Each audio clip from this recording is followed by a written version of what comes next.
Cube Radio. Le 1er avril 1981, vers 23h30, pendant que la ville de Longueuil s'apprête à dormir, Roxane Luce, une jeune femme de 35 ans, reçoit 70 coups de bâton, dont plusieurs au visage. Cette tragédie est sur le point de laisser orphelin de mère un garçon de 13 ans, Stéphane, et sa sœur de 11 ans, Tania, une fillette handicapée.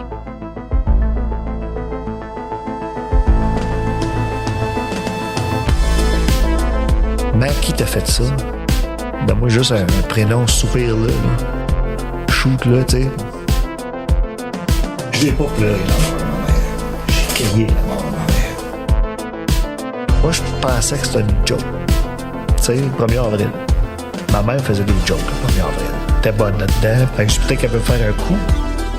Je pense que je m'appuyais là-dessus. J'espérais ça plutôt là, que... Mais c'était pas une joke. Roxane Luce est retrouvée chez elle le 2 avril 1981 à 11h30. Elle est défigurée. Ses doigts sont fracturés à force d'avoir voulu se défendre. Son crâne est gravement atteint. 3 jours plus tard, elle meurt à l'hôpital. Épisode 1, le meurtre.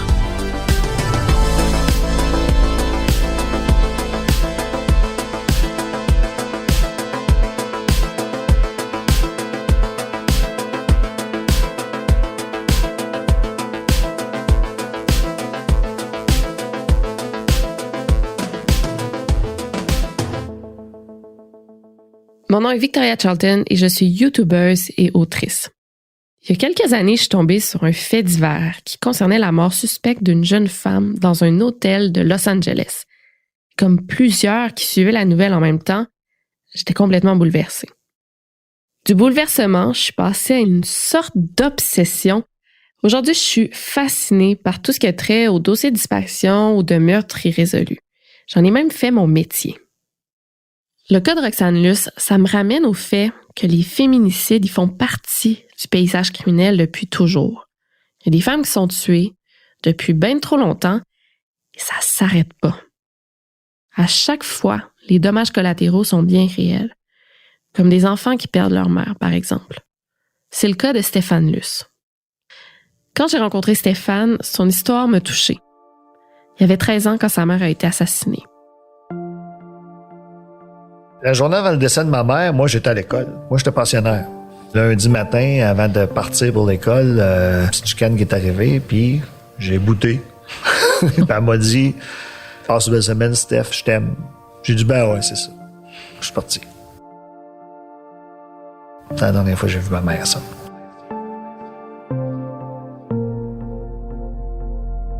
Le 1er avril, j'étais pensionnaire, puis j'avais des gros mots de vente. L'école tentait de joindre ma mère. Ils l'ont pas rejoint. Fait qu'ils ont téléphoné au travail à ma mère. Puis ils ont dit non, il n'est pas ici ce matin. Ça, c'est pas normal. Donc, c'est le patron qui a appelé la mère, donc ma grand-mère. Ben, elle dit, ça se pose d'être au travail. Elle dit, je vais envoyer mon fils voir. Fait que son frère est allé voir à la maison. Puis la porte était entrouverte en avant quand il est arrivé. Jean-Pierre Henry, le frère de Roxane, il tombe sur une scène d'horreur. La chambre est tachée de sang, il y en a du plancher au plafond et la jeune mère de famille est dans son lit, en position fétale, immobile. Et là, Jean-Pierre, il est convaincu que sa sœur est morte. Il quitte en vitesse le logement de la rue Saint-Thomas et il se rend directement au poste de police de Longueuil.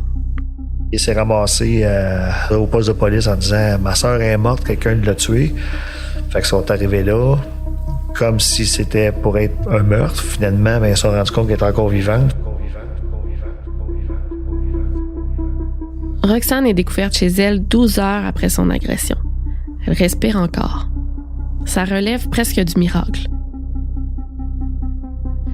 À l'hôpital, on la plonge dans le coma. Le 3 avril, à 18h40, son cœur cesse de battre. L'équipe des soins intensifs réussit à la réanimer. Puis le lendemain, Roxane Luce est déclarée en état de mort cérébrale. Il faut prendre une décision.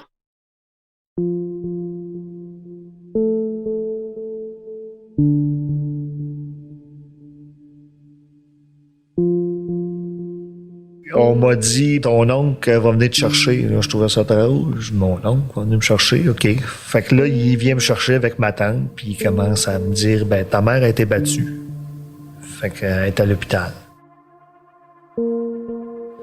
Dans ma tête à moi, c'était comme, elle mangeait un coup, là. Elle mangeait un coup de poing. Tu sais, parce que moi, je me faisais souvent dire par des amis, je vais te battre, tu sais, puis j'avais juste des coups de poing, finalement. Tu sais, fait que c'était la même chose, tu sais, le même raisonnement. Par contre, je regardais ma grand-mère qui pleurait beaucoup.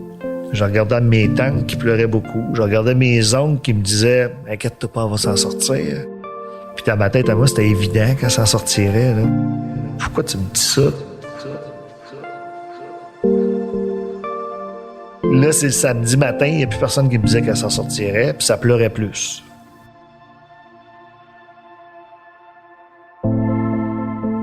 La décision de débrancher Roxane a été prise par la famille le samedi 4 avril 1981 à 15h30.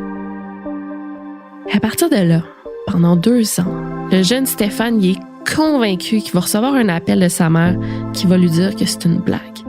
Pendant 2 ans, à chaque fois qu'il rentre de l'école, il demande à son père s'il a reçu un appel.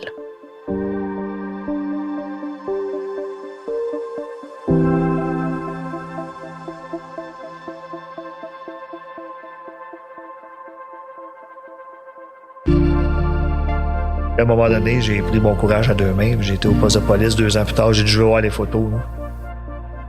Puis ils m'ont dit, OK, tiens, regarde-toi. Puis je les ai pas regardés. J'ai dit, OK, mais bon. C'est de même que ça s'est réglé dans ma tête. J'avais 15 ans.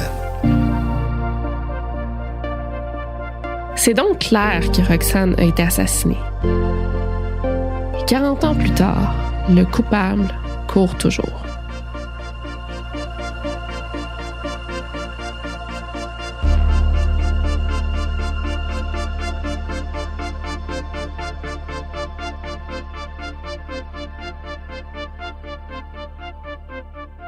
Je suis pas enquêtrice, mais je crois beaucoup en la force de la communication. À la fin du mois de septembre 2022, un Américain a été libéré après 23 ans de prison grâce au podcast Serial. L'adolescent de 17 ans avait été accusé en 1999 du meurtre de sa copine. Pendant 23 ans, Adnan Syed a clamé son innocence. Et quand le podcast Serial s'est intéressé à son cas, c'est des dizaines de milliers d'auditeurs qui se sont mis à enquêter. Grâce à leurs recherches, 2 suspects ont été retrouvés, dont un violeur en série. Quand Syed est sorti libre du tribunal, il a été acclamé par une foule d'auditeurs du podcast. Donc ma quête à moi, c'est que la force des podcasts qui sont produits ici puisse avoir le même genre d'impact. Donc, qu'on puisse aider les familles à obtenir des réponses sur des cas de meurtre ou de disparition.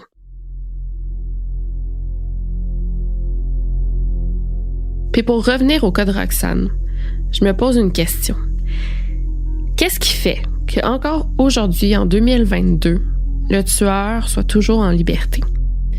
Puis là, je me demande s'il n'y aurait pas un lien avec la manière que la scène de crime a été investiguée au 2075 de la rue Saint-Thomas à Longueuil. Rappelez-vous qu'on est en 1981. Les méthodes sont bien différentes de celles pratiquées aujourd'hui.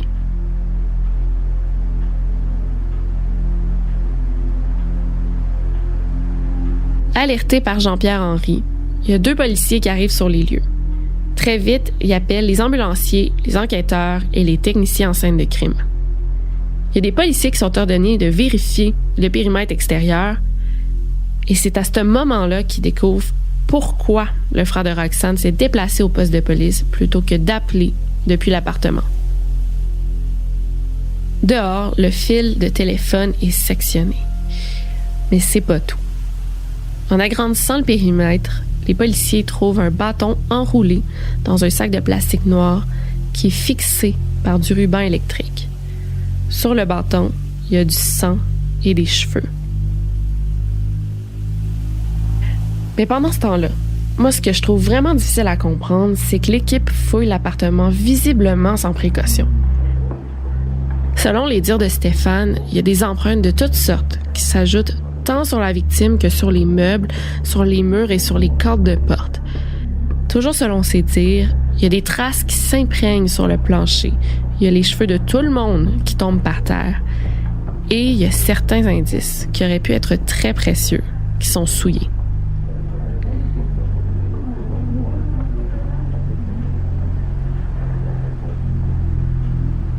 Mais les techniciens y réussissent quand même à repartir avec des indices qui amènent au laboratoire. En attendant les résultats des analyses, les enquêteurs interrogent Thomas Luce, le père des enfants de Roxane.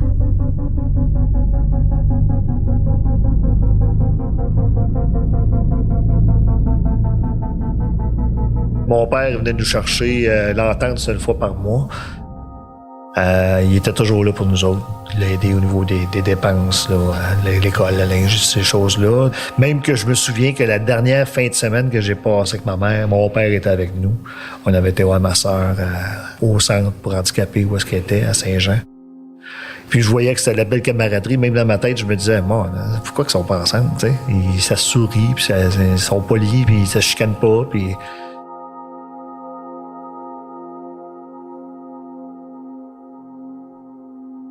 Le mariage entre Roxane et Thomas Luce dure 5 ans.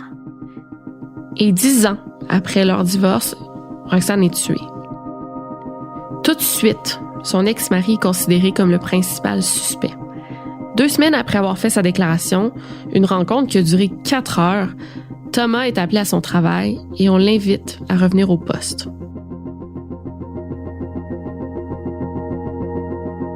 Là, les enquêteurs cherchent à le faire avouer en échange d'une peine plus clémente. Mais l'ex-mari, il tient son bout. Il a tué personne. Il finit par être relâché. En plus de ça, son alibi est béton. Thomas Luce travaillait de soir chez Pratt & Whitney. Là, la famille m'a dit, Stéphane, où est-ce que tu veux aller rester? Fait qu'on m'a offert. Ma grand-mère m'a dit, tu peux venir chez nous. Un de mes oncles m'a dit, tu peux venir chez nous. Puis là, mon père m'a dit, ben, tu peux venir chez nous aussi. Fait que là, je suis allé rester chez mon père, là, à partir de là. Ben, je me suis quand même fait petit. Puis je voulais pas déranger. Stéphane, il voulait pas déranger. Et il aimait pas que les regards soient posés sur lui non plus. Aux funérailles, on lui demande quelque chose qui passe pas. Il trouve qu'on lui impose une genre de mise en scène et que l'événement est complaisant. Tu sais, moi, ma mère, elle voulait pas de fleurs. Puis on m'a donné une rose et déposé sur le cercueil. Ça a pas passé, ça. Ben, déposer ça là-dessus, là, c'est... Puis tout le monde me regarde, tu sais. Je trouve ça dur. Plus tard, pendant qu'il est assis à l'avant d'une Cadillac noire, la voiture qui va les mener au cimetière, Stéphane entend les pleurs de sa tante et de sa grand-mère qui sont toutes deux installées à l'arrière. Je n'ai pas pleuré la mort de ma mère. J'ai crié la mort de ma mère.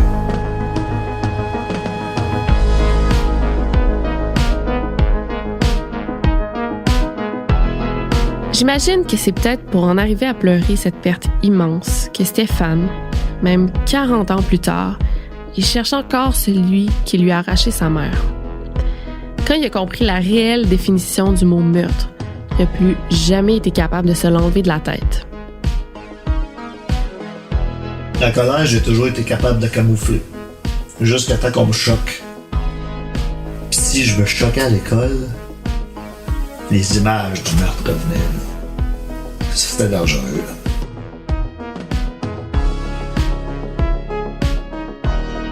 Pourtant, Stéphane n'a jamais vu les photos du corps de sa mère.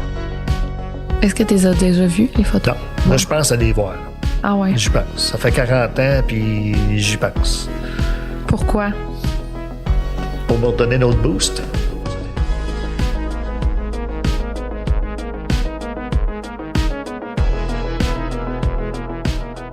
Mais il y a quand même des souvenirs qui restent très frais dans sa mémoire. Et de recoller les morceaux, ça permet de refaire la scène et d'y voir une sorte de chronologie. Les enquêteurs disent que Roxane aurait ouvert à un ancien amant ou à un homme qu'elle connaissait. Mais selon Stéphane, c'est impossible puisque Roxane est rentrée à 23h15 et que l'agression est survenue à 23h30. La jeune mère de famille n'aurait pas eu le temps de rentrer, faire sa toilette du soir, se coucher puis se relever pour ouvrir. D'ailleurs, la voisine a commencé à entendre des bruits à 23h30, mais elle croyait que Roxane faisait l'amour, donc elle n'a pas alerté la police. Donc, si Roxane n'a pas ouvert à son assassin, ça voudrait dire qu'il était déjà dans la maison.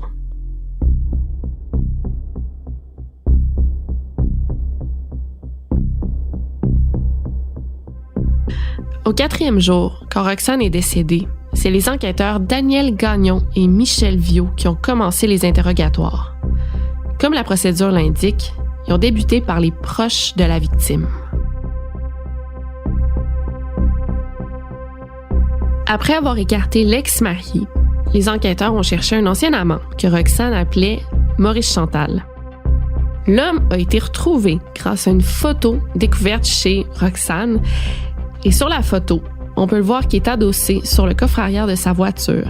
Et on peut apercevoir les 3 derniers chiffres de sa plaque d'immatriculation. Et ce sont ces chiffres qui ont permis de retrouver Dominique Tanguay, alias Maurice Chantal. Quand Stéphane m'a parlé de ce gars-là, j'avoue avoir été prise de court. Un ancien amant qui a changé de nom. C'est pas exactement le profil de quelqu'un qui a rien à se reprocher.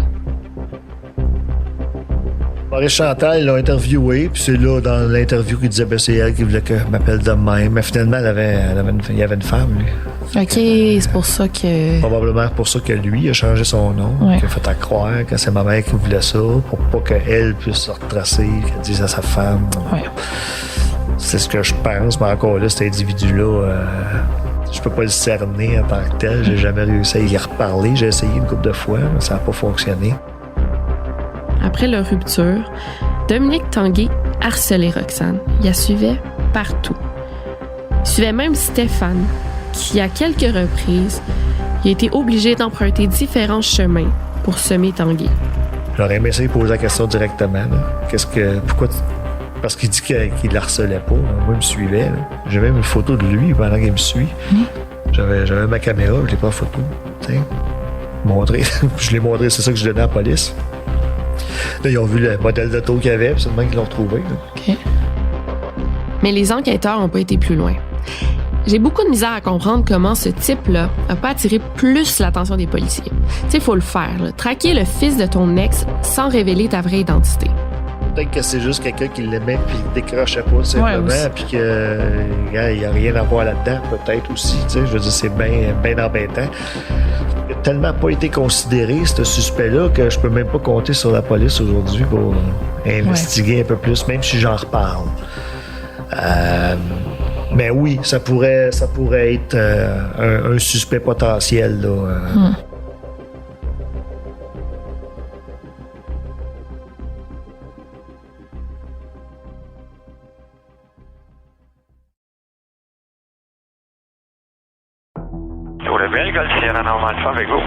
Je m'appelle Marie-Christine Noël. Je suis journaliste au bureau d'enquête de Québecor. Ça fait 4 ans que je commente l'affaire du pilote Normand Dubé, condamné pour le sabotage des lignes d'Hydro-Québec avec son avion. Et à chaque fois que j'ai l'impression de me rapprocher d'une conclusion, il y a un rebondissement qui vient tout changer. Aussi incroyable que ça puisse paraître, c'est l'histoire que je vous raconte dans la série Balado de Cube Radio et du bureau d'enquête, Par pure vengeance. Disponible sur Cube, dans la section Cube Radio et sur les autres plateformes de balado. Par pure vengeance est en nomination en tant que meilleure série balado au Canadian Online Publishing Awards 2022. J'ai rencontré, je te dirais, de 72 à 81, 3 conjoints. Son dernier chum, lui, ça faisait peut-être 2-3 ans qu'ils étaient ensemble. J'ai en tête 1977, 78 peut-être, là. Roxane, c'était une femme indépendante. Elle n'a plus jamais réhabité avec un homme après son mariage. Elle voyait ses amoureux en semaine et eux la visitaient le week-end quand Stéphane rentrait du collège. Et c'est comme ça que Stéphane a rencontré Steven, qui a fait partie de sa vie pendant un moment. Mais ça, c'était un homme qui était quand même calme. Il parlait juste anglais. Il avait pas l'air à m'aimer. J'étais comme, bon, j'étais fatigué peut-être. Mais je pense que j'étais juste là. Puis il aurait aimé ça être tout seul. C'est plus ça le problème là, quand j'y repense avec le recul d'aujourd'hui. Comme bien des amoureux, Steven voulait passer un maximum de temps avec la femme qu'il aimait. Peut-être que les enfants le gênaient, mais la petite famille partait quand même souvent la fin de semaine, en camping par exemple. Même la petite Tania, lourdement handicapée, faisait partie des expéditions.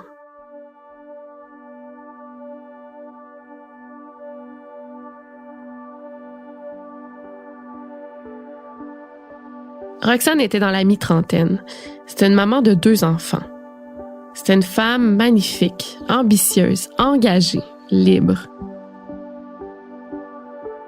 Elle croyait en la réincarnation et au retour du balancier. À son fils, elle inculquait le respect d'autrui, la gentillesse, la générosité et elle l'encourageait à bien faire, à en faire plus. Même si Stéphane n'était qu'un jeune adolescent, sa mère le revalorisait en lui donnant le rôle de l'homme de la maison, le protecteur, le grand, le fort, et Stéphane endossait ses responsabilités avec bonheur. Et comme une majorité d'êtres humains, Roxane, elle espérait partager sa vie, trouver un partenaire avec qui former une équipe. J'imagine que, belle comme elle était, à 35 ans, elle attirait les regards.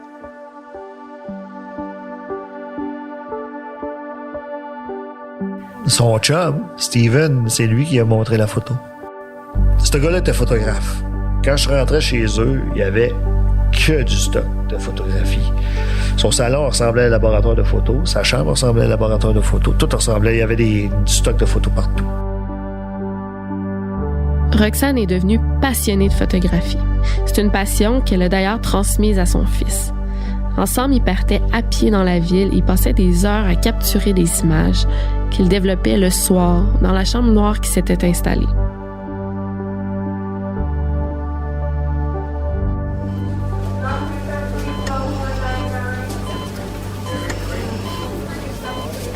Durant 3 jours, les enquêteurs espéraient que Roxane sorte de son coma pour lui demander le nom de son agresseur. Et pendant ce temps-là, le jeune Stéphane n'avait même pas accès à sa mère. On lui interdisait de rentrer à l'hôpital. Entre toi et moi, il aurait pu faire une exception, mais étant donné qu'elle était maganée, que j'avais 13 ans, c'est peut-être une bonne chose là, que j'ai pas été. Mais j'ai toujours comme... Dans ma tête, ça a fait comme... Si elle m'avait entendu, peut-être qu'elle aurait réagi. Tu sais, mais qui t'a fait ça? Donne-moi juste un prénom, soupir-le, là. Shoot-le, tu sais.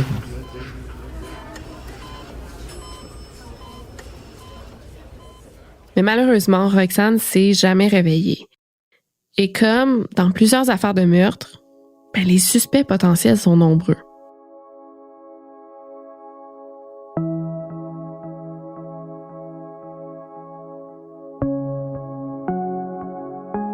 L'autopsie révèle que Roxane n'a subi aucune agression sexuelle et que le meurtrier s'est acharné sur son visage. Est-ce qu'il voulait briser sa beauté? L'effacer pour toujours? Est-ce qu'il s'agit d'une autre victime de cet amour qui haït? Est-ce que le crime passionnel existe ou est-ce que c'est un crime sexiste? Est-ce qu'on peut aimer tellement fort au point de préférer voir l'autre mourir plutôt que le regarder vivre sans nous? Toutes des questions encore sans réponse et le temps passe. Moi, j'ai des doutes. Moi, je suis à la recherche de la vérité, pas d'un coupable.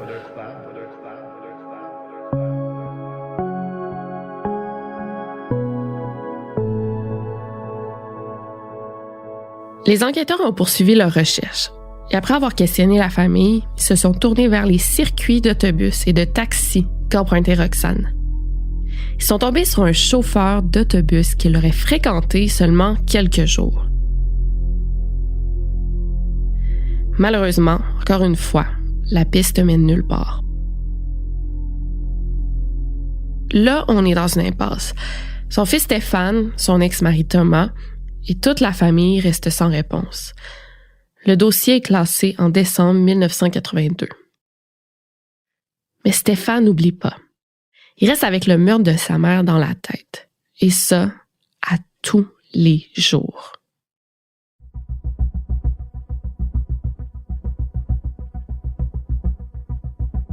Donc, si on récapitule, Roxane n'a subi aucune agression sexuelle, il n'y a personne à la connaissance de sa famille qui lui voulait du mal et il n'y a rien dans l'appartement qui semble avoir été volé. Sauf une chose. Une boîte de négatifs photos. Roxane et Stéphane regroupaient les négatifs de leurs photos dans un cartable. Ce cartable-là, c'est 3 ans dans la vie de Stéphane. Donc, beaucoup de précieuses photos de sa mère. Moi, j'ai fait de la photo avec elle le dimanche, avant que ça se passe. Je suis parti à l'école le lundi. Ça s'est passé le mardi, retrouvé le mercredi, décédé le samedi. Dans la semaine suivante, je suis allé chercher du linge, tout ça, dans ma chambre. J'ai réussi à avoir mon chat, mon hamster. Puis, je cherchais les photos. Pas de photos. Comme Stéphane et sa mère ont fait de la photo 2 jours avant le meurtre et qui ont confiné les négatifs dans le cartable, Stéphane est absolument certain qu'ils étaient chez lui. Il aurait donc disparu. Stéphane pose la question à la police. La police confirme avoir pris des boîtes de photos, mais n'avoir jamais vu de boîte de négatifs. Finalement, c'est ni la police, ni la famille, personne qui a ça. Ben là, j'ai mentionné à la police, j'ai dit, il y a eu vol. Je veux dire, ma mère elle s'est fait assassiner, puis négatif. En parlant à Stéphane, j'ai compris que c'est de là que tout part. Il s'est juré de trouver qui avait tué sa mère le jour où il s'est rendu compte que des négatifs photos avaient été volés. Ça a été comme le véritable coup d'envoi, le moment très précis où il s'est donné la mission de comprendre. En fait, les négatifs noirs et blancs que ma mère avait, là, c'est l'élément déclencheur. Là, la disparition de ces négatifs-là, c'est l'élément déclencheur de ma quête de la vérité dans ce dossier-là. Quand Stéphane me racontait ça, évidemment que j'ai trouvé ça un peu étrange. Parce que peut-être que c'était le souvenir d'un petit gars qui se rappelle mal de certains détails. Ou peut-être que quelqu'un a réellement volé les négatifs de photos. Et si c'est le cas, moi je me pose la question. C'est qui que ça aurait pu intéresser? J'ai rencontré, je te dirais, de 72 à 81, 3 conjoints. Son chum, Steven, c'est lui qui a montré la photo. Ça faisait peut-être 2-3 ans qu'ils étaient ensemble.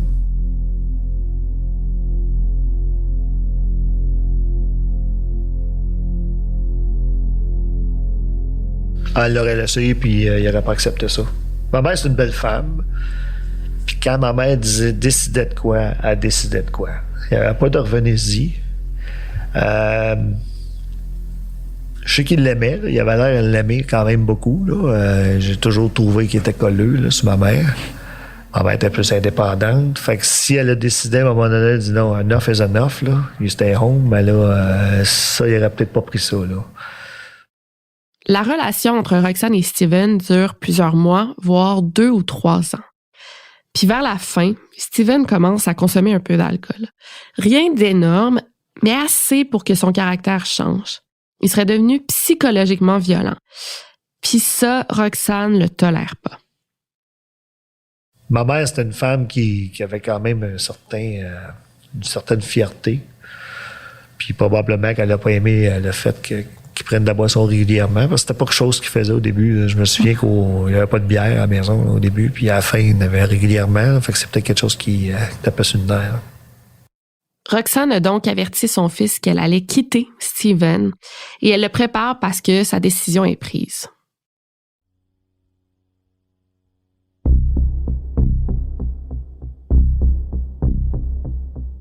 Le lendemain de l'agression, Steven est au travail. Il prend aucune nouvelle de son ancienne amoureuse et questionne même pas les enquêteurs quand il apprend sa mort aux nouvelles. 2 ans après le meurtre, Stéphane décide de se rendre chez Steven. Par curiosité, mais c'est surtout parce qu'il sait que les policiers le soupçonnent. Faut dire que la première fois que j'étais le voir, c'était en 83. J'avais 14 ans. Puis j'ai été avec un de mes amis. Puis j'ai dit, je vais aller voir le gars qui aurait tué ma mère. Voilà comment est-ce qu'il est, tu sais, ce qu'il fait. Puis quand je suis arrivé là, je parlais pas plus anglais. Fait que la conversation était comme à 0. Mais il y avait plus de stock de photos dans son appartement. C'était juste du stock d'armée. Des sacs de couchage, des walkie-talkies, toutes sortes d'affaires d'armée. J'ai dit, mon Dieu, OK, c'est plus le même gars partout. Puis il avait les cheveux courts, puis de barbe, puis tu sais, il y avait une brosse. T'as pas méconnaissable. Mais ces réponses sèment un doute dans la tête de Stéphane, qui a pris connaissance du dossier d'enquête des années plus tard. Steven mentionne que ses passe-temps sont la soudure et le body de char. Mais selon Stéphane, Steven, il n'y a pas de voiture puis il n'y a pas de garage.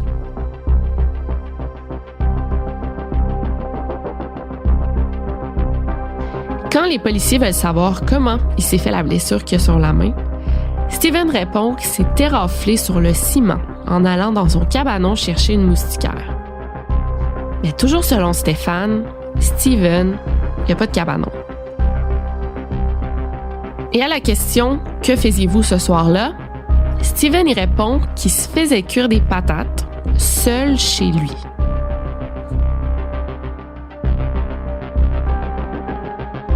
Si c'était pas assez, Steven refuse de passer le test du polygraphe.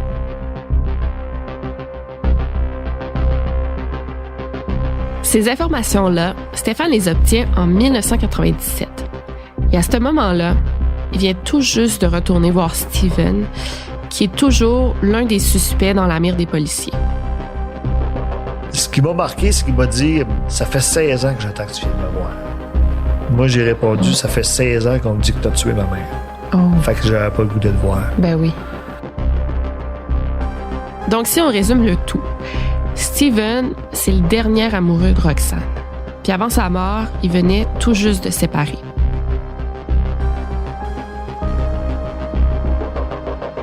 Dans les derniers temps, Steven avait commencé à prendre l'alcool. Son comportement changeait et il était de plus en plus agressif.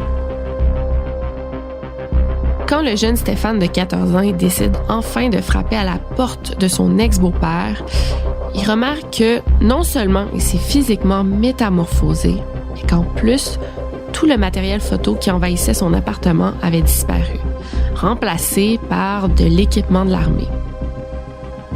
Dans son interrogatoire, Steven aurait menti sur certains aspects de son quotidien, puis il n'est pas capable de fournir d'alibi solide.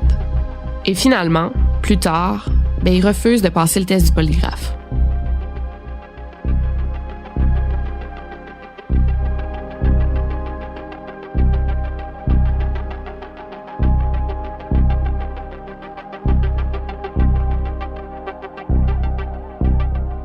Par contre, sans preuve claire, on reste encore dans la présomption d'innocence. Visiblement, ce que les policiers ont ramené comme indice le 2 avril 1981, ça n'a pas été assez suffisant comme preuve pour inculper qui que ce soit. Ou bien, est-ce qu'il s'est passé quelque chose avec ces indices-là pour qu'ils puissent jamais être utilisés? En fait, ce que je vais me rendre compte, c'est qu'il y a beaucoup d'éléments étranges dans ce dossier-là. Ma mère, elle croyait beaucoup à la loi du retour, là, puis je me disais, ouais, c'est quand même étrange. Stéphane détient la date de naissance de Steven. Aujourd'hui, il aurait 71 ans. Est-ce qu'il est toujours vivant? Et si oui, qu'est-ce qu'il est devenu? Qu'est-ce qu'il a fait dans les 40 dernières années?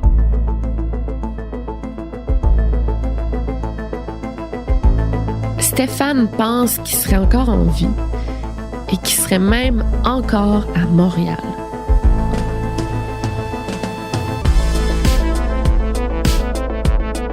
À la recherche et au scénario, Véronique Marcotte. Dominique Plante à la musique, design sonore et montage. Pascal Hugo Caron-Quentin à la réalisation. Le tout est une production du Studio SF et de la société de production Cube Radio. Je suis votre animatrice Victoria Charlton et rendez-vous au prochain épisode pour la suite de cette histoire.